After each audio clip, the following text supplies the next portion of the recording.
And welcome to Illini Drive, your destination for Illini sports. I am Orri Benatar, joined by Will Gerard, Jade, Hilton, Tommy Polcyn, and Jake Hasan. Before we move into Illini discussions and our usual programming, I just wanted to first throw out thoughts and prayers to all those who were affected by the horrific and tragic shooting that happened very early this morning in Las Vegas, Nevada at the Country Music Festival, which is now officially the worst shooting in American history. 59 dead and up to 500 plus injured and hospitalized. So thoughts and prayers to all those in Las Vegas. As now we move to a little bit of a happier note. Well, happier in the sense, Illinois did lose to Nebraska, but, we have to get our priorities straight here. The Illini, bad loss to the Cornhuskers.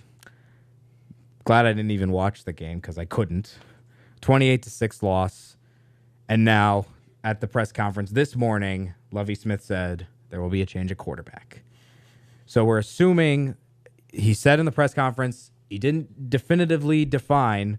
I don't know why I just said definitively define. That's the word. That's the phrase of the day. But he didn't say Jeff George Jr. is absolutely starting. He did say he's next in line and that Cam Thomas is after him. So Chase Crouch went from starting for the first 4 games of the season. He's now going to be 3rd in the depth chart. But who's Illinois going to start against Iowa? It looks like it's going to be George Jr., but if Cam Thomas out-practices George Jr., Tommy, it could be Cam Thomas. Yeah, no, I agree. As of now, I would say it looks like it's Jeff George's job to lose. But, if Cam has a big week of practice coming off that suspension, I don't know exactly what the details were with that. I don't see why he couldn't necessarily, maybe if he doesn't even start, if maybe George doesn't have a hot start, he could always come in the second half. But, it looks like it's going to be Jeff George. Outperforming Jeff George in practice has got to be a pretty low bar to clear, I imagine. I imagine the quarterback room as a whole right now is a pretty low bar to clear. But, no disrespect, but, that's just facts are facts. It's not unreasonable to think that Cam Thomas can outperform Jeff George Jr. in practice this week and get the start. I think the real question that people should be asking about the quarterback situation and the decision that should be made is Lovie going to decide, let's do what's best to get wins to try and make a bowl game this year, or let's try and just develop our players a little bit more and get them some game time? So if you're thinking let's get wins, probably best to start Jeff George Jr. He's the best option for the Illini. He's the best pocket passer out of the 3. Yes, he throws interceptions, but he's the best pocket passer out of the 3 of them. We haven't seen what Cam Thomas can do. He's very athletic. He has a lot of potential. But Chase Crouch is also an athletic-type quarterback. With the offensive line we have, I don't think it just doesn't work with an athletic quarterback because you need to have good blocking to get a guy that pocket space in order to throw good passes. I think with Jeff George Jr., you have a better option to actually get 10, 15-yard plays a little bit more frequently. But what approach do you think Lovie takes here? I don't necessarily think you're wrong in saying that George is the best pocket passer, but at the same time, too, since we haven't really seen Cam Thomas, I don't know if we can actually even say that. Going off that, the thing is, I don't know if he necessarily even would be would necessarily be the best option, even if they were going for the win, just because Cam people have footage on George. They've seen that, okay, he's got a solid arm, he's a pocket passer, he's going to throw it out on the field, and he might throw some picks. But the thing is, they haven't seen Cam Thomas, and going in against Iowa, they've definitely seen what George has, and they'll be ready for that. So if you bring in a guy like Thomas who might bring something different to the table, I think that could benefit the Illini if they're going for a win this weekend. Some information on Cam Thomas. 3-star recruit by 247 Rivals, ESPN, and Scout. He was the 35th best dual threat quarterback ranked by ESPN. 21st recruit in the state of Illinois by ESPN. Number 29 by Rivals. And he was the Marian Catholic offensive MVP. He also ran track in high school. Just to go back to your previous point about the offensive line having to hold the pocket, no matter who's there, even if you have George back there, a pocket passer still needs a pocket to throw from, because if that pocket collapses, then he's going to rush throws and you get the interceptions that you talked about. At least Cam Thomas can move around and at least attempt to escape. So, you might not get 10, 15-yard plays, but you might get half of that, but you're taking the less risks of interceptions and horrible, horrible plays. Yeah, going off Jake, too, as well, Cam is actually from my conference in high school, and, I've seen him play against us. Not to brag. Are you there, too? You Naz, right? Yeah. So he's our conference. Yeah. He's pretty good. What's the conference's name? ESCC. What? ESCC, It's East probably Suburban the second Catholic best Conference. Catholic conference in Illinois. Okay, all They're right. very good. It's a good Context, conference. okay. Not to so brag again. they have guys like Naz, Naz is where he's from. I'm from Notre Dame. He went to Marion, as you said. But Marist, Joliet Catholic, all perennial contenders for state, all that stuff. Marion was big with Naz Right. for a while. They were right. I think Marion, Naz, and JCA were right up there. Yeah. At the top for a good So, 3 years there. That's what I was saying. Like going off that too. Like Cam's legit. He's not coming from some small Illinois town where he's just playing against little boys. Like he's a man. He's a good dude, and he could be pretty good. We'll see. Do you think the earliest he starts is Iowa for this weekend, or do you think it's going to be George Jr. and then maybe we'll see Cam Thomas in the later dates? I think it really all depends on how many wins Illinois gets in conference play. Because if the Illini are competing, if they're at 4 wins by the time Illinois plays maybe Minnesota or Wisconsin, then I think George Jr. stays. I don't necessarily think that George is a lock for this week, even because, like I said, I mean, we were kind of saying earlier. I think that if Cam really does have a big week in practice and he shows that he's a better option, I don't think Lovey's scared to go with him. But at the same time, like you were saying, if George does go in, play at least a solid enough game to compete with Iowa, kind of within the spread, which is what, 17? 18. 18. That's tough. It's a tough spread. It's still not even good to really come within that. Not but, pretty. I mean, if he doesn't do well, if he's not the reason they're losing the game, I think it'd be hard to take him out unless you really do think you're going to have a good shot at that win. I think Cam Thomas is going to start against Iowa. Really? Yeah. And why do you think that, sir? I just think because I don't think Jeff George gives you the best chance to win. And I know I was wrong when I said Chase Krause gives you the best chance to win last week. But I don't know. I just feel like it's kind of like what Tommy said. Iowa knows Jeff George. All the upcoming immediate opponents know Jeff George. At least throw them something else. You know, I mean, because, I mean, to make it, to be super on brand with myself and make a baseball analogy, Jeff George is a fastball and they're sitting on it.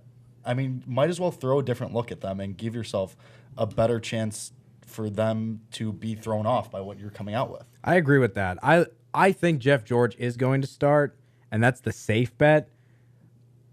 But if Lovey wants to take risks, if he wants the Illini to maybe be a little bit different out there, then you would be starting Cam Thomas against Iowa. I think Lovey should take more risks. He's a very conservative type of coach. He likes his defenses. He likes his running plays. Likes to stay close with his quarterbacks and all of that, not really change it up all that much. But now we're at the point where the Illini have lost 2 straight. The offense hasn't been able to get anything going for the most part. I mean, Chase Crouch wasn't involved in a touchdown the last 2 weeks because I don't think he was involved with any of the touchdowns Illinois had against South Florida. So I think Cam Thomas is a nice different option. To be fair, though, the Hawkeyes lost to Michigan State last week. And Michigan State is okay, but they're not great. So I still think Iowa's likely going to win the game, but I think 18 points is a little bit rough, especially if George starts, he'll throw maybe 2 touchdowns around. If Cam Thomas starts, first start as a freshman, it'd probably be rough. So maybe get George Jr. in there. If it's a blowout by the second half starting, then put Cam Thomas in there. And then I think starting Cam Thomas against Rutgers would be a really good experiment, even though I think that's going to be a much closer game than what we initially thought. Rutgers hasn't been like the pushover that they usually are. Well, this week they were a pushover. Ohio State won 56-0 against That's them. Ohio State, though. Plus, going with what you were saying, if we're just going to stall to give Cam an extra week, then why not just throw Chase back out there? Exactly. So There's no use in muddying the water by going with Jeff George if you're already planning on going with Cam Thomas in the future. right. If you think Cam's something that's going to happen within these next 3 games, I think now is the time to just get him in there, get him as much experience as possible, get him going. And plus, with the 18-point spread, expectations are clearly already low. Might as well go for it. Yeah, also, I mean, it's worth noting it's Iowa's homecoming, and obviously that doesn't necessarily mean much for us these days, but like for them out there, they're probably going to show out for this game, so I don't see this very well for we us. saw what Troy did to LSU. Yeah. And also, Rutgers scored more points against Nebraska than we did. Rutgers only lost by 10. The Illini only were able to get 6 points. And then Migos. Yeah. So Rutgers is looking a lot better this year than they did last year. I mean, sure, they lost. They didn't even score a point against Ohio State, but again, it is Ohio State. There is some other. Who lost to Oklahoma? Yeah. The biggest Big Ten game, though, is Michigan State and Michigan. I just ignored that. I'm not even listening to what you just said there. I mean, Michigan State, Michigan at the Big House. You also got Purdue and Minnesota after Minnesota lost to Maryland. Boilermakers coming off of a bye week. But man, the Big Ten schedule is looking a lot harder week by week for Illinois. I mean, these teams are just getting better and better week by week. Iowa is Is great. the Big Ten the best conference in college football? That is an interesting question, and I'm going to say yes. I'm going to say it is. I will also say yes. I mean, you've got 4 teams in the top 10 again. Yeah. Penn State number 4, Michigan 7 undefeated, Wisconsin undefeated at 9, Ohio State undefeated at 10. Penn State's no. Ohio State is not undefeated. I guess my brain was just on a mode where I just was saying what I would like to happen. Did you just block that out of your memory? I just block it out of my memory. Yeah. Experience. No, I mean, I think I'm gonna go against you guys. I think right now the Big 12 is better. I honestly think I think Michigan's overrated. TCU's top 10 right now. Oklahoma looks really good. No. Oklahoma State. You were talking about Oklahoma State making the Final Four last week. That was Jay Lehman talking about that. But you agreed with him. You said Oklahoma State. I said they had a chance, and then they got massacred by TCU. Here would be my argument. Hold on, 1 sec. You said Oklahoma State will probably go into the Oklahoma matchup undefeated, and that could be a 1 versus 2 game. Am I wrong? You did say that. Yeah, I did say Thank that. you. Yeah.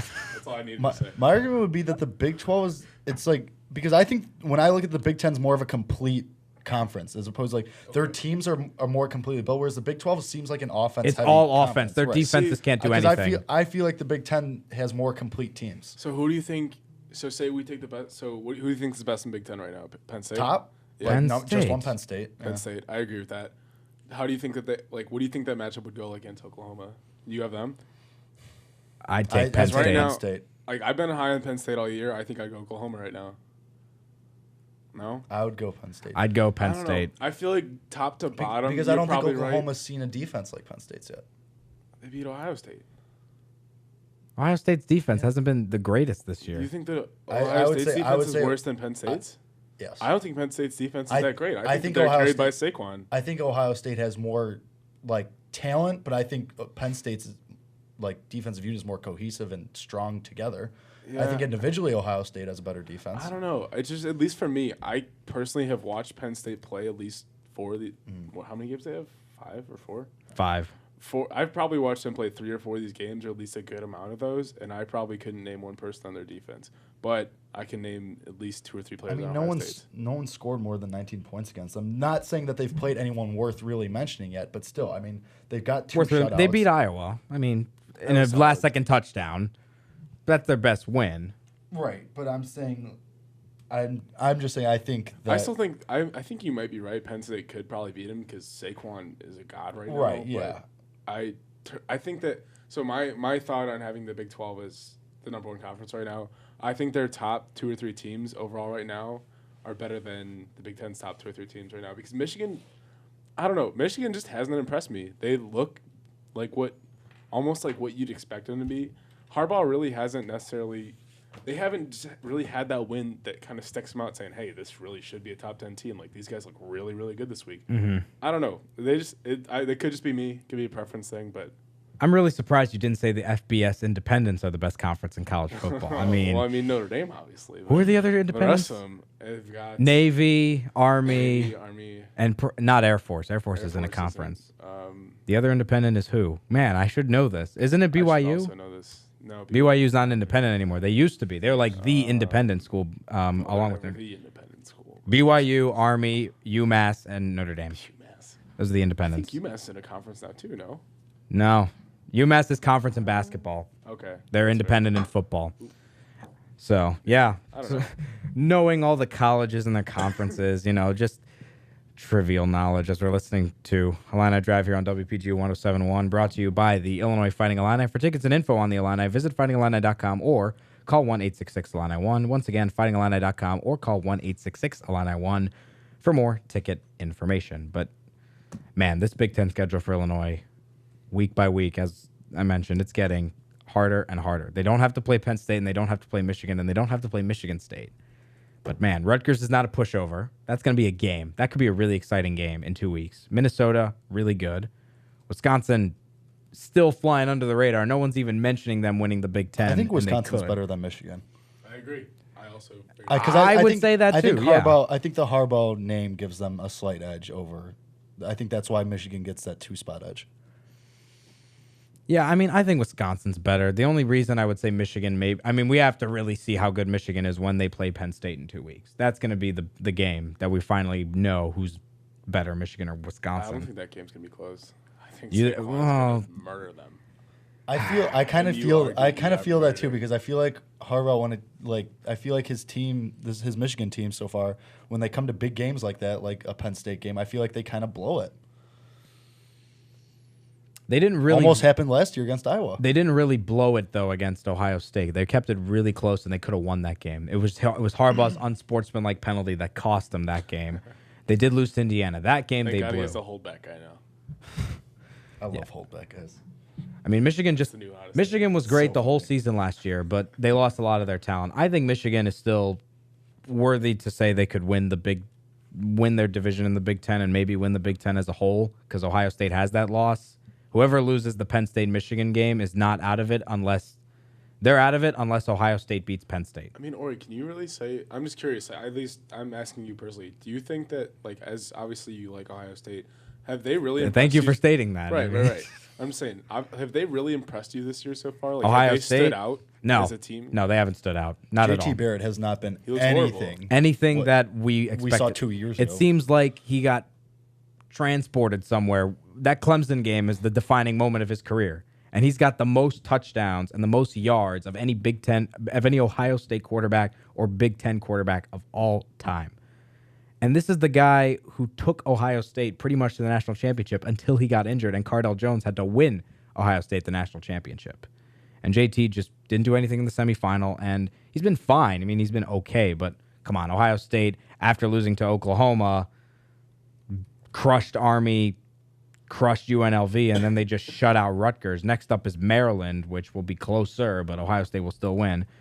Then they're at Nebraska, and then they finally have then they have a bye week, and then they finally play Penn State in week 9 in a 2:30 game in Columbus. Yeah, no, Ohio State hasn't been impressive. The only way they have any chance of returning to the playoff is if they beat Penn State, and if Penn State beats Michigan, everyone will be on one loss.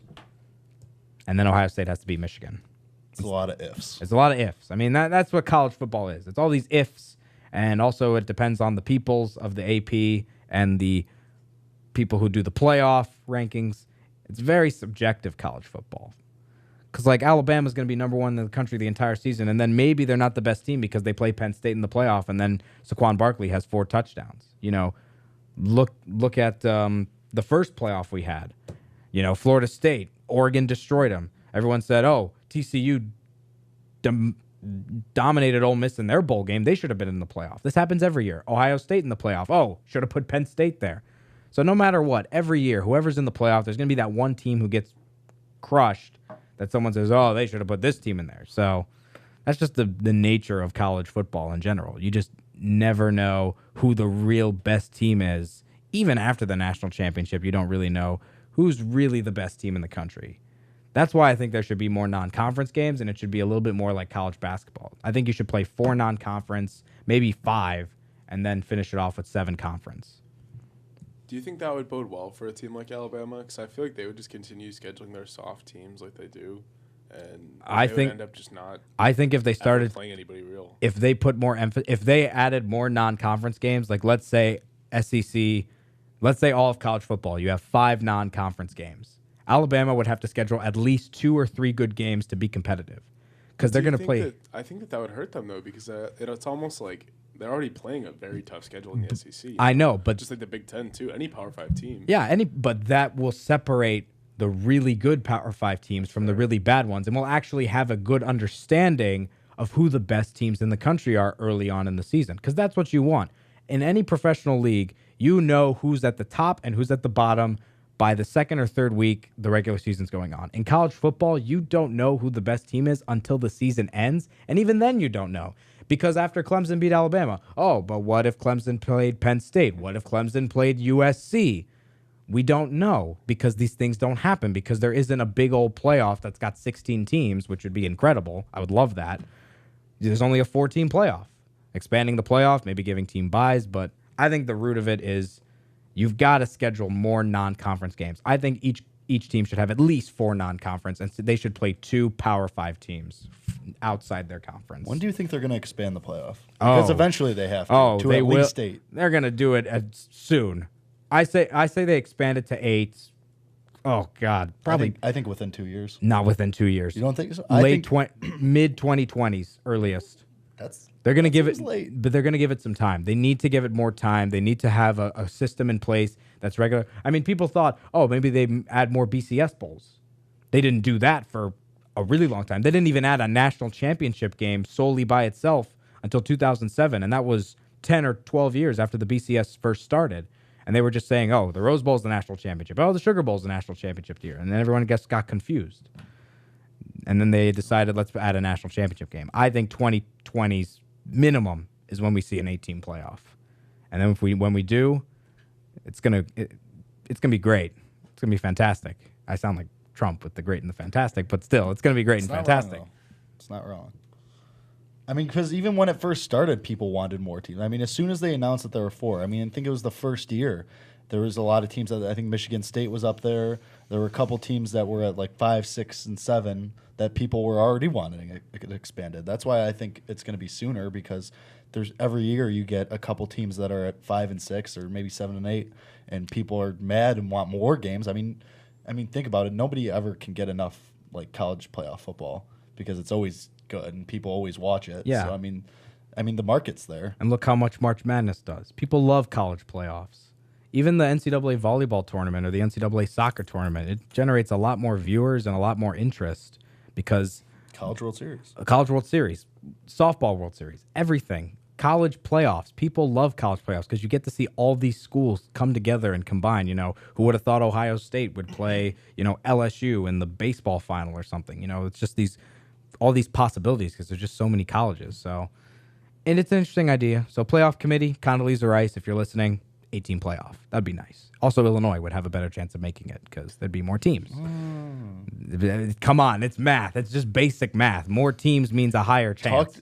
Talk to me when they're actually like even kind of sniffing the top 25. Then we can say that. Well, when we come back, we are going to hear from our reporter Matthew Goldstein for a quick Illini recap over the weekend's results. And then we're going to do some basketball recruiting talk as the Illini's first recruiting target announced his decision.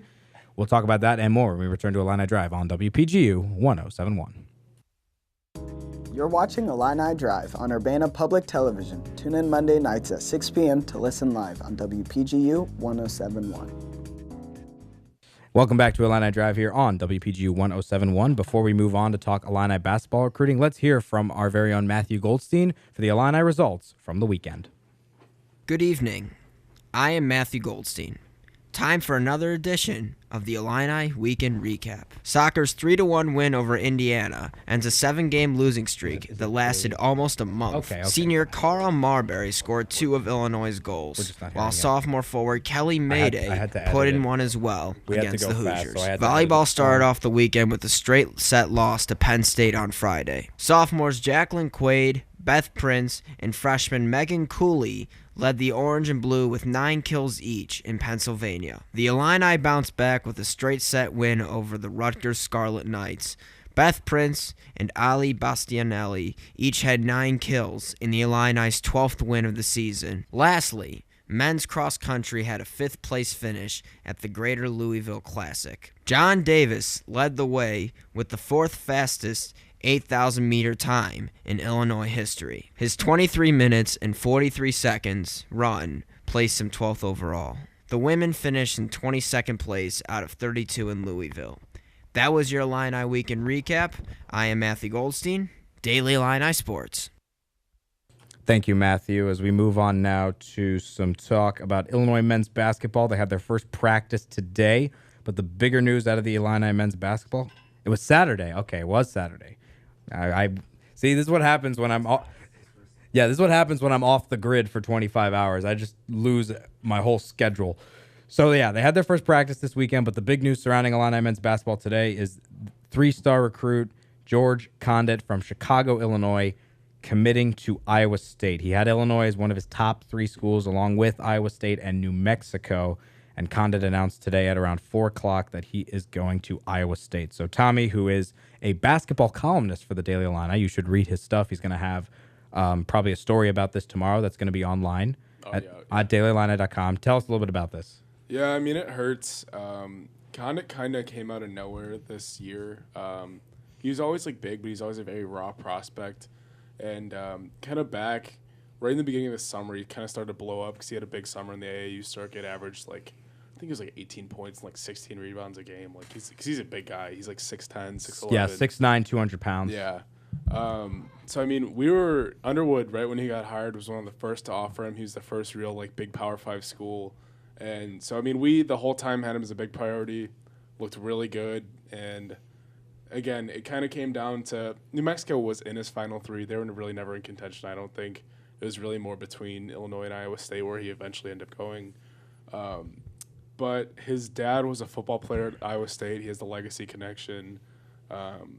You could tell once he got that offer there that was kind of really exciting to him, and it kind of looked like right away like there it goes almost after all that work they put in. But I don't know. I mean, they looked hopeful until today. I really didn't know. I was tuning in. I was refreshing his Twitter from 3:55 until 4:03 when he eventually tweeted it.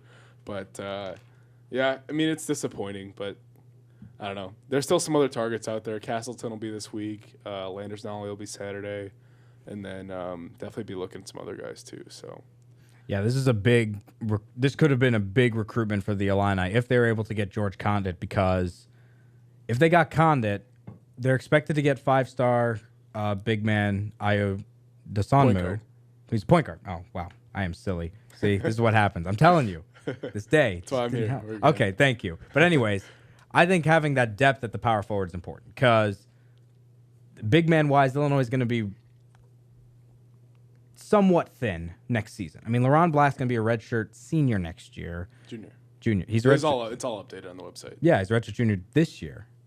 So next year, okay, redshirt senior, and then you'll have Michael Finke, who'll be a redshirt senior too. So those guys are going to be in their last legs. So I feel for Brad Underwood, this is a big loss because I think he's got to recruit at least 2 power forwards and a center in the next 2 years. Yeah, I mean, they were really open about saying they wanted to bring in a couple big men this year. And so losing Condit, who was one of their first ones to talk to and was originally for a while looked like a really sure thing, it definitely hurts. And he has a lot of connections with guys like Io and Landers Nolly too. So it's definitely not an easy one to swallow because they went after him hard. They had multiple in-homes with him. He took 2 visits down here, 1 official. They were just out there as late as, I believe, last Thursday. And so it's not going to be easy. There's still some other options out there. Again, we don't know for sure on Castleton yet. It looks like he's going to go Michigan, but hopefully we'll be able to flip him. You never know. He's pretty close with Antigua, one of the assistants. So it's not out of the possibility of being flipped last minute, you know. Lucas Kasunas, another guy we were looking at a little bit. He went UConn today. He was never really a real priority, but another one that could have been a decent little addition. So I definitely say look for them to continue bringing in a couple big guys. But at the same time, too, people forget that we brought in like guys like Greg Agbogbodin. Hard to say. I don't know if I even did it right. And then Matik Vessel, who both are looking really good since they've gotten here. They've both added more than like 20, 30 pounds of muscle. They both look really athletic. Matik looks almost like a little Laurie Markkinen. So, I don't know. They might end up getting red shirts this year, but the future is definitely not necessarily in trouble yet. Yeah, who are those recruits that we're looking at here that are probably going to be commitments? Because Castleton's likely going to go to the Maize and Blue in Ann Arbor. They're 247 Sports is saying it's like almost a 100% guarantee he's going to go to Michigan. I think it's 89-11 more accurately between Michigan and Illinois. Landers Nolly's a big one. That's one that a lot of people are saying could go to the Illini. He's doing this sort of little bracket thing that his sister was doing that with him. Been adding it for him. So he's down to 4 teams, which are 2 teams from his home state of Georgia, the Bulldogs and Georgia State. He's got the Illini, but the favorite is Virginia Tech. He's a 4-star small forward, 6'7", 205. He's the 55th best player nationally, according to Rivals. Is he probably the first big recruit that Illinois is going to get in this recruitment process in the fall? It's hard to say we'll get him just because, like you were saying, Virginia Tech is definitely up there. A lot of sites have it swung in Virginia Tech's favor. I think it's still he's kind of even set. He's been very open on Twitter with his whole recruitment where he's kind of been going through and like he retweets everybody who tweets him saying, oh, go Illini or oh, go Hokies, whatever. But there's some things that kind of you got to think of with him because, one, he's also a kid who lived in Chicago for a couple of years. He has a lot of connections here, so he's not too far from where he lived, like I said, for a couple of years. He's very good friends with Io, who looks to be a lock for us. I mean, you hope that nothing changes on these other visits he's going on, but it looks like we should be landing Io. So if the thing to kind of really look at is with that, if we can land a guy like Io, who is good friends with Nolly, then there's no reason that those two wouldn't want to play together. They're good friends. They've at times even said they talk every day. So it's not, I wouldn't say it's a lock to get him. I wouldn't even say that we're necessarily even the favorite. But I do think that with him coming up on Saturday, there's a decent chance that he could be our first guy for this 2018 class. Mm-hmm. And it seems that the effort for this recruitment process went up a level from the past couple of years. I mean, Brad Underwood, his first year at Illinois, he's trying to really build up the basketball program itself. I mean, we're going after it seems that minimum 3-star, but for the most part, he's only recruiting 4-star, 5-star guys. I mean, that's what it looks like. We're not, no 2 stars, no 1 stars. I mean, for the most part, it's 4s and 5s. They're not settling for anything here. They're definitely going after the top. I mean, especially when you bring in a guy like Antigua, who had recruiter Kentucky for years under Calipari, who mentored guys like Anthony Davis, Karl Anthony Towns, recruited them all in. They have the experience on the staff, not necessarily with NBA players or things like that, but they have the experience from guys who have recruited for big level teams like Kentucky, like a Kansas, like Brad Underwood with Oklahoma State and Kansas State, Frank Martin, South Carolina teams. They have that experience where they know what to say to these bigger recruits and how they're going to get them here. And I think that they've done a great job so far. It's just a matter of circumstance and finally getting that first one on the board. Mm-hmm. Yeah, Illinois men's basketball is getting closer and closer. The Illini will begin their season at State Farm Center on Friday, November the 10th, when they host Southern in the Global Sports Invitational. It's a pretty intense name right there. But basketball is about, It's probably about a month away, about 5-6 weeks until basketball season gets underway. Then we're going to get into the heat of everything, where we're going to have basketball, and we're going to have football. Volleyball is going to get into the heat of their season. Soccer could be in the postseason at that point. So there's a lot of sports that are really going to start kicking into high gear for the Illini, and basketball is just one of the many. So there's going to be a lot more to talk about once we get into the late October, early November. But when we come back, we're going to take a quick break, and we're going to talk about Jake's favorite thing. The MLB postseason starts tomorrow. We're going to preview it, make some picks. We'll also get a score update from Jade when we return to Illini Drive on WPGU 107.1. You're watching Illini Drive on Urbana Public Television. Tune in Monday nights at 6 p.m. to listen live on WPGU 107.1. Welcome back to Illini Drive. Here's your score update. In baseball, the Chicago Cubs take on the Washington Nationals this Friday in Game 1 of the Division Series. And in hockey, the Blackhawks face the Pittsburgh Penguins in preseason play on Thursday. It's actually the regular season. Oh, it's regular season. Yeah, okay, NHL in 2 days. Let's go. Yeah, get ready. Yeah, this is going to be a big week in sports. NHL regular season gets underway. We got more NFL, more college football. We got World Cup qualifying returning on Thursday, too. And also, more importantly, the MLB playoffs begin tomorrow. The New York Yankees and the Minnesota Twins will lead it off with their wild card game in the Bronx, followed by Wednesday's NL wild card game between the D-backs and the Rockies. Thursday, the ALDS series will begin. The Indians will host the winner of the wild card game. The Astros will take on the Red Sox. And then on Friday, we've got all 4 series planned. AL will have their game 2s. Cubs will face the Nats in Washington, and the Dodgers will host one of their divisional rivals, the D-backs or the Rockies, whoever wins that Wednesday game. So, with the time we have, we're going to go around, give our postseason predictions. Jake is raring to go here. I know he is. So, before we start doing picks, let's just ask Jake, highlights you're looking at this postseason, the players who could just pop up, teams that are flying under the radar, all that. So the first, a game to watch is going to be the NL wild card, because Colorado and Arizona, they're in the same division. They would have won any other division if they weren't chasing the Dodgers all season, because the Dodgers just had an incredible run to start the season, and no one else could catch up. All the division series are going to be good. I mean, Houston and Boston especially is what I'm looking forward to. Justin Verlander v. Chris Sale in Game 1 of that one is going to be very interesting to watch, especially since Verlander's been so good since coming to Houston. His ERA has been sub-2 since he got to Houston, and he has a lot of postseason experience too. Look out for him. And then I cannot wait for the Cubs to get beat down by the Nationals so easily. It's going to be amazing how quickly they get just ejected from the playoffs. Can I just ask, who are the defending World Series champions? Congratulations, you won the worst. Wait, but who is it? Can you ask me? This is the first time on the radio that someone has said the Cubs are the defending World Series champions, because the radio didn't exist back in 1908. Wait, so who is it? The Cubs are defending world champions. Oh, it's the Cubs. Okay. Yeah. Oh. Weird. Okay, second half. Who you got? That's not weird. Hey, hold on. Listen. Linda, listen. All right, we're talking Cubs second half. They've scored the most runs in the league. They have the biggest run differential in the league and the second best record in the league. And you're trying to tell me that they're not even going to have a chance against the Nationals? Correct. Scherzer's also hurt. They don't even know. Scherzer's pitching game 3. He's pitching, but he's not going to be 100%. I'll give me an 80% Scherzer over anyone else. Scherzer's got a week to rest. Game 3 will be on next Monday. Yeah, and he left the last game early. He's hurt. He's not 100%. He's not going to be 100% ready to go. I will never believe that Max Scherzer ever believes he's hurt.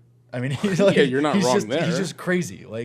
And okay, well, do you think Jake Arrieta ever believes he's hurt? That man's a psychopath too. No, but I mean, Max Scherzer, we can compare psychopaths if we want, but that's not going to tell me who's going to win the series. Okay, wait. On this, so Kyle Hendricks low key the most crazy on a person on the Cubs. No, you don't see it, but he definitely is. Okay, I won't argue that. But Max Scherzer has a week to rest. I mean, they pulled him early because they had nothing to play for. If anything, he could have kept going in that game. Yeah, but Dusty Baker, for some reason, I mean, not for some reason, but somehow against all odds, found some sense as a manager and pulled Scherzer early, which was smart because there's no reason to risk him for the DS. You know he's going to go. Yeah, I'm not saying he's not going to pitch. I'm just saying I don't understand how you're even going to try and say that the team who's literally been the best, at least second best, I'll say that even, the second best team in the whole second half of baseball. How are you going to tell me that they don't even have a chance against the Nationals? You're insane if you're trying to tell me that. That's just being stupid. Okay, yeah. Cardinals fan over here, by the way. It's stupid to say that it's going to be easy, but I think the Nationals are going to sweep them. I legitimately think the Nationals will sweep them. I legitimately think Strasburg is going to blank them in Game 1. I think Gio Gonzalez is going to pitch very well in Game 2, and then Scherzer's in Game 3. All right. And you know he would love to give the Cubs an edge. You're out of your mind. The Nationals, jaded Cardinals fan. The Nationals. Don't forget who the Nationals are getting back for this division series. Mr. Bryce. Mr. Bryce, who hasn't played since Nam. Okay, Bryce was an MVP candidate. Definitely factually inaccurate. I can say that. Bryce was an MVP candidate. He probably would have won it if he didn't get hurt. Yes, he got hurt. Give you that. He got hurt, which I get. But he got cornrows. He would have been. Well, he took him out. If he had the cornrows still, I'd say yes. But he doesn't. He's dumb. He went back. And don't forget, Anthony Rendon has also been an MVP caliber player this year. And Trey Turner's a beast too. And also, ESPN has Chris Bryant as second in the NL right now for MLB. What are you talking about? What is that real? That is preposterous. That is preposterous. I don't agree with it, but that's what it is. That's ridiculous. That's what I've seen. All right. To have wait. I'm saying, to have Chris Bryant ahead of. So here, would you? Who do they have him behind? Huh? Who do they have him behind? Probably Goldschmidt or something. So here, let me answer me this. Answer me this. If you could pick a duo of Harper and Rendon or Rizzo and Bryant, who would you have in this series? Because if you're trying to tell me Harper and Rendon, after Harper's coming off this injury and hasn't played, maybe he might have played, I think he had one game, maybe 2 games. But what I'm saying, though. Like a week. Okay, but he hasn't done much, that's what I'm saying. If you're telling me that you would take Rendon and them over Chris, the reigning NL MVP, probably not going to win it this year. He shouldn't win it this year. Still had a great year. And Anthony Rizzo, who had 112 RBIs, hit 280 on the year, and hit 37 tanks. You're telling me you take Rendon and Harper over those two right now? And that you think that the Cubs are going to get blanked? He's putting them in a tough spot here. I'm dropping facts. You haven't given me anything to say that the Cubs are going to get swept. Other than the Nationals, you just gave me the 3 starters. You didn't tell me why they're going to beat us. Because they're 3 legitimate Cy Young candidates. I mean, come on. Scherzer and Strasburg are both legitimately will probably be in the top 5. Gonzalez will probably be in the top 10. And I told you, Harper was an MVP candidate. So was Rendon. What's his name? Ryan Zimmerman had a bounce back season. He's played the best baseball in probably 4 years. You're wrong if you're trying to tell me that the Cubs, top to bottom on their active roster for the playoffs, will not be the deepest team. Across everyone? Are we including the AL? Ben Zobrist, the reigning World Series MVP, will not play. That's how deep. Are we including the AL? Yes. I'm very confident. Houston's close. Houston's close. But Houston, I'll give you, is close. But if they're not 1, they're 2. See, and you're trying to tell me that they're because I don't know, because you know the Cubs roster top to bottom better than I do, and of course I don't know Houston's top to bottom, but if you're gonna tell me Kyle Schwarber, who literally in the second half has the highest OPS in baseball, has the highest OPS. Keep that in mind. And this is a man who people were saying, oh, he should be in the AAA. He shouldn't even be playing.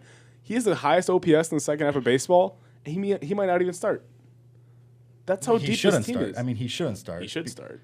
You think he should start? Yes. Why? That's my left fielder. Against any righty, he's 100%. His numbers in the second half have been stupid good. Yeah, but you got to remember, you're not having him hit against just anyone anymore. I mean, these are These are like playoff. I mean, you're talking about Washington's rotation. You're talking about his last 170 at bats. He has 17 home runs and 52 RBIs.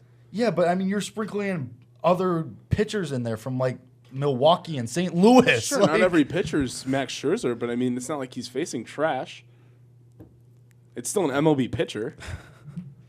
I guess, but this is probably the longest back and forth we've ever had on this show. See, Orri, you've never given me that baseball credit. I can go baseball with anyone. I can go baseball too. Yeah, no, I'm just not as big of baseball guys as you two maybe, but I want to shift now to actual picks. I want to start with Tommy here. Give me a full playoff picks. You're gonna go with here. I got the bracket for you. Okay, you got me. So, do you know who's pitching for Minnesota? It's gonna be Irvin Santana against Luis Severino in the wild card game. Okay, well, Irvin Santana has. I might honestly just say Minnesota, but it doesn't really matter because whoever's gonna lose to Cleveland. Houston, I've got over Boston, and that's a tough one. I have them in 6 games. I'm sorry.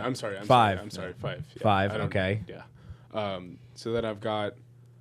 Oh man, I think I would go Houston over Cleveland. Houston in the World Series. All right, it'd be their first World Series since 2005. Right. And then I've got Arizona over Colorado. I think Goldschmidt's just gonna that lineup's too good.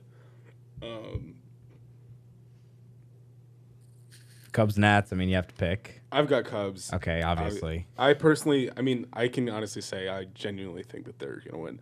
I don't think it's going to be a 3-game series. All right, how many games then? I'll say 4. Okay, and then Cubs-Dodgers rematch NLCS? I honestly think Arizona might beat them. Ooh, Arizona over LA. Yeah. That's possible. I think I'd go Arizona Cubs for the NL final. I've got Cubs over the Astros. So you're saying a repeat.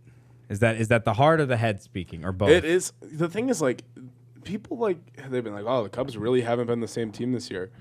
They were 43 and 45 at the All-Star break. Yeah, and now they won 90 some games. This team has been unbelievable in the second half. Like, people are like, oh, again, like they think it's a big down year. They really aren't in terms of they just didn't win 7 games like they did last year. Yeah, last year like they just had such a high standard last year, and since 2015 they won the most games in the league. Like, I don't see any team out here, again, like Jake was saying, Houston probably is the only one that can compete with their depth.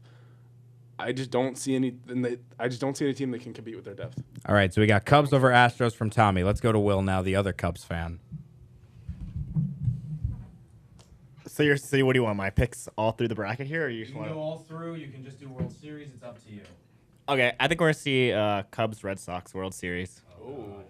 Yeah, that would be wild. I'd like to see Red Sox need Chris a lot Sale to put go the team on right. his back. Just because you're wearing a Red Sox hat. Oh yeah, I wear this Red Sox hat every day, so I might as well stand behind my pick. I respect that. I respect it. Chris Sale versus the Cubs in the World Series would be nuts. That would be White Sox Twitter would blow. It would also be awesome to give going for like former 27 co-host strikeouts. Peter Bailey Wells grief if the Cubs were to top the Red Sox in the World Series. All right, so Red Sox Cubs, who wins and how many games? Cubs in 7. I cannot handle another Cubs 7-game World Series. So if Game 7 happens and Sale pitches, who's getting the clutch hit to win the Cubs World Series number 2 in a row? Oh my gosh! It could be almost anyone in that lineup. That lineup is stacked. I mean, who's that player that's going to be the key factor for the Cubs? Who are you saying? Javi Baez. Wilson Contreras. No, I'm looking forward to Wilson Contreras during the playoffs. Willie in the playoffs is going to be straight a lightning bolt. Watch out for Ian Happ. I think he's gonna have a good postseason. I will say that Wilson Contreras is gonna have a lot of All-Star games in the future and possibly even an MVP. He's very good. He's one of the best. All right, he still got Buster, but I'm gonna go next because I want to reserve Jake to go last since Jake's our baseball dude. Yankees are going to win the wild card game. I obviously have to say that. If not, I'm going to be in trouble back home. Diamondbacks over the Rockies. I do think, though, Cleveland's going to sweep. I do think Cleveland sweeps New York. I think the Indians are too good. I don't think the Yankees are ready yet to make the ALCS this year. I think they got a year or two more, even though they have the budding best player in baseball in Aaron Judge. I think the Yankees get swept by the Indians. I think the Astros beat the Red Sox in 5. I hope they sweep them because I hate the Red Sox, and I hope they get swept like they did last year. Wow. Houston, yeah. So Astros, Indians in the ALCS. I got the Indians winning in 6. I think it'll be a close series. Cleveland's too good. In the NL, I got the Dodgers over the D-backs in 5. Give me the Nats over the Cubs in 4. I think Cubs win game 1 on the road. But then I think the Nats are going to be like, you know what? I love all this hate. Yeah. I love it. 'Cause I can't wait to come back with it. I think this is it. Anyone listening who is a Washington, D.C. sports fan, this is where it ends. The curse of the city ends in sports. The Nationals will win a playoff series. The Wizards could make the Eastern Conference Finals. The Caps might even win the Stanley Cup. The Redskins might even win a playoff game. The Caps thing will reschedule this for next year when everyone's ultimately saying it again. But yeah, I'm saying Nats in 4 over the Cubs, and then I got the Nats beating the Dodgers in an epic 7-game NLCS. I think that could be the series. And then my surprise pick, Indians-Nats World Series. I say the Indians sweep the Nats to get revenge on last year and win a World Series. Indians to win the World Series is the most bland, normal it's World Series bland and normal, but ever. I only not bold it's whatsoever. It's not bold. I've got come on. It's bold saying they're only going to lose 2 games in the whole playoffs. Sweeping Washington, they're not going to. After they won 21 games in a row. I don't care. Cleveland's the best team. They're the hottest team. They're going to be on that revenge tour from last year. I'm telling you, they're going to roll through the AL. The only team in the NL I think that could beat the Indians in the World Series are the Cubs and the Dodgers. If they play any other team in the NL, if they play Colorado, Arizona, or Washington, they will win at least. They will have a most a 5-game series. If you think the Cubs or Dodgers are the only 2 teams that are going to beat them, then how are the Nationals going to beat both of them? Because I think the Nationals are better than the Cubs. I know it doesn't make sense, but this is baseball, man. This is baseball. It's random. It's a new season. Everything's at 0. Kyle Schwarber doesn't have the best OPS in baseball anymore. He's tied. Second half he does. It's not laughable that second half of the regular the season. Nats are better than the Cubs. It's not laughable. The reason I say that is because I think that the Dodgers have the depth to potentially beat the Indians. I don't think they would. And the only reason I'd say the Cubs could beat them is obviously because they beat them last year. But I just don't think that the Cubs are going to have – they're going to have a postseason slump. They're just going to have a postseason hangover. The hottest in the second half. But that's it. It resets. And everyone's got 0 now. Postseason's a whole different animal than the regular season. That is true. All right. So I've got Indians. We've got Cubs here. We've got Cubs here. 6 minutes for Jake. Let's hear it.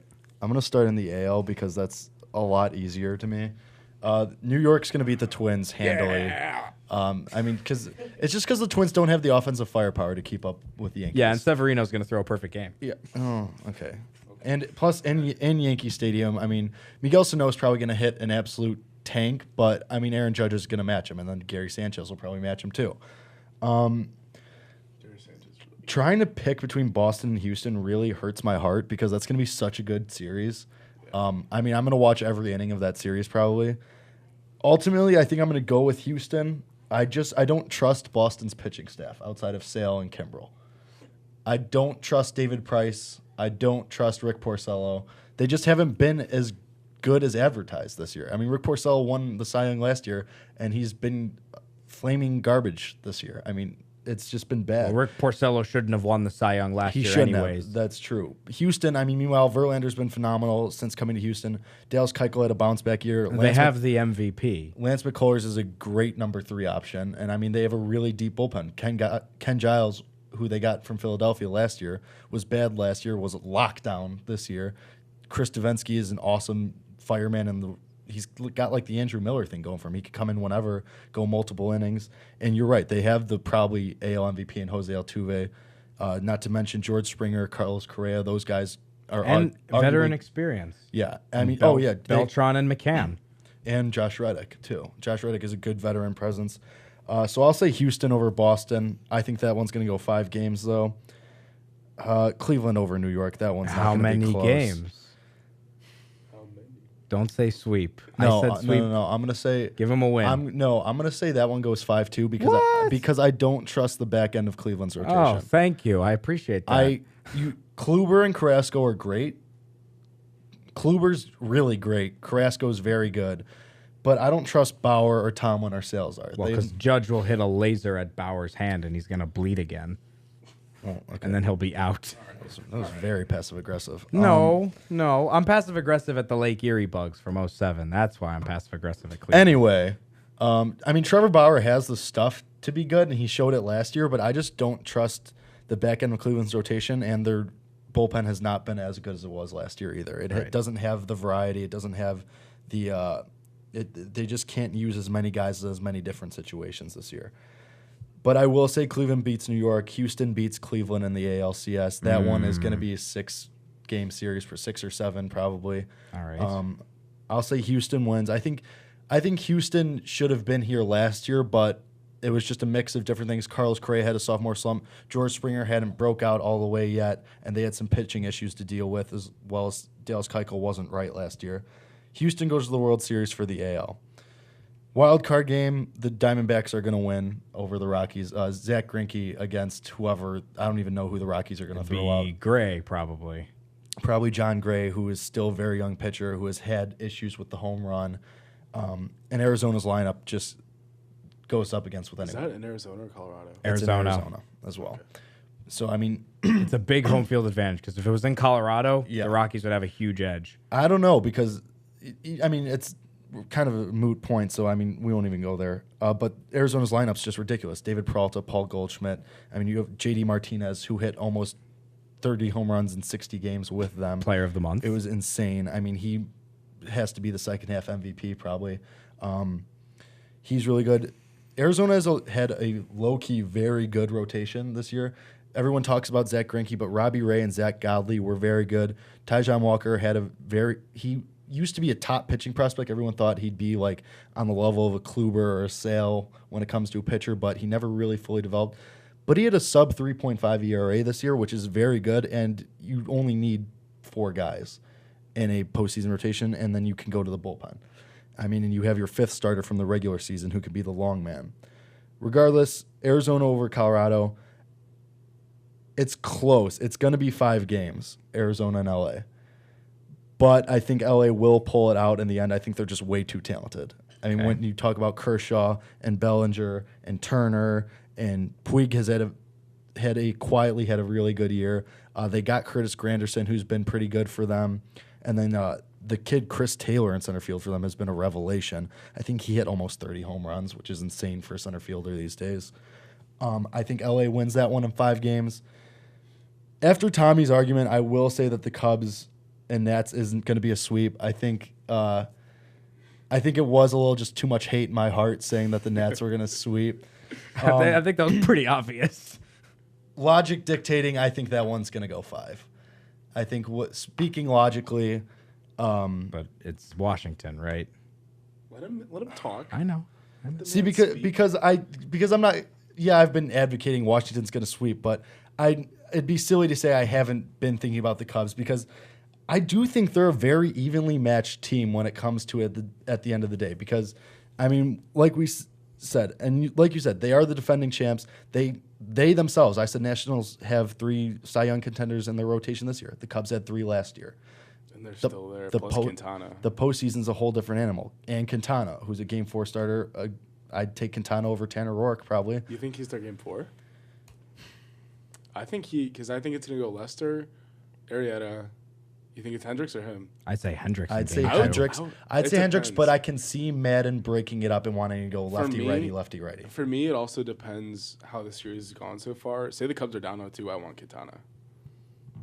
I would if I had to. I think that if they're down, I think you go Quintana, because you do have Murphy and Harper in there, and they don't hit lefties nearly as well. You head into it 1-1 or even 2-0, then I think you have to go Hendricks, but because it also having on the back end would be nice to have Quintana Lester go back to back. I'm gonna say it's gonna come down to Game 5, and it's gonna come down to the last second. But I do think the Nationals just have it this year, and that's partially getting Bryce back, and I think he is because he has good postseason numbers. He does. Bryce has good postseason numbers, and I think he's really chomping at the bit to get back into it. And I just think Scherzer, I think they're gonna. Do you think Madden will pitch him? To Harper? I don't know if he will. I think you don't have a choice with Rendon and Murphy and Zimmerman. I mean, they have 3 other solid options. Trey Turner also is another one. It's almost like saying like, I mean, it's just they have protection for him this year as opposed to last year. Rendon was kind of iffy. Zimmerman was not nearly as good as he is now. Murphy was the only protection. I mean, because you had Turner at the top of the line. If Turner didn't get on and he wasn't a threat to steal, then you could pitch around Bryce then. I don't know. It'll be interesting to see where he comes out. So Nats Dodgers. Nats Dodgers. I'm gonna say the Nationals go to the World Series. Okay, so you've got Nats Houston. Nats Houston. Which would be a really fun World Series. Houston wins it. They have how many games? 6. Ooh. All right. Astros in 6. A lot of people would have said that in April or May, but now not a lot of people are thinking it. Well, because I like what the Astros did after the trade deadline and after all their acquisitions. Because there were the stories that they kind of felt like they should have added a piece. The players were kind of uneasy in the clubhouse. Then they went and got Verlander. Then they started playing a lot better. Mm-hmm. So, and also it's easy to go through the regular season when you're coasting. Because I mean, look at the lead they had in the AL West. Oh. I mean, it's like the Dodgers. I mean, it's like they're kind of in the same boat. The Dodgers and the Astros are kind of in the same boat in the way that you can forgive like their kind of cold streaks there, because what did they have to play for other than standing? And I mean, I think the Astros tried to, I think when Cleveland went on their winning streak, I think the Astros, I think they wanted that home field advantage throughout, but I think Cleveland kind of burst onto the scene then, because for a while, Cleveland was battling with the Royals for the division in Minnesota. Mm-hmm. Then when Cleveland exploded there, I think the Astros kind of said, all right, we got to get our stuff together now because Cleveland's clearly a threat and they're coming for it. And eventually, as we know, Cleveland has the home field through the playoffs now, but I mean, Houston's nothing to sneeze at. I think they put it together, and I think they have a good group of veterans and young guys that'll carry the team. Interesting. Well, that is pretty much all you're going to hear from us about baseball today. Postseason starts tomorrow. Make sure to tune in for the Yankees and the Twins wild card game. Cubs begin their journey to win a second straight on Friday in Washington to take on the Nationals. Well, that's it from us today. Be sure to tune in tomorrow for another edition of Illini Drive. For Tommy Polcyn, Jake Hasan, and Will Gerard, I'm Orri Benatar. This has been Illini Drive, brought to you by the Illinois Fighting Illini. For tickets and info, fightingillini.com or 1-866-ILLINI1. Be sure to tune in again tomorrow, right here on WPGU 107.1.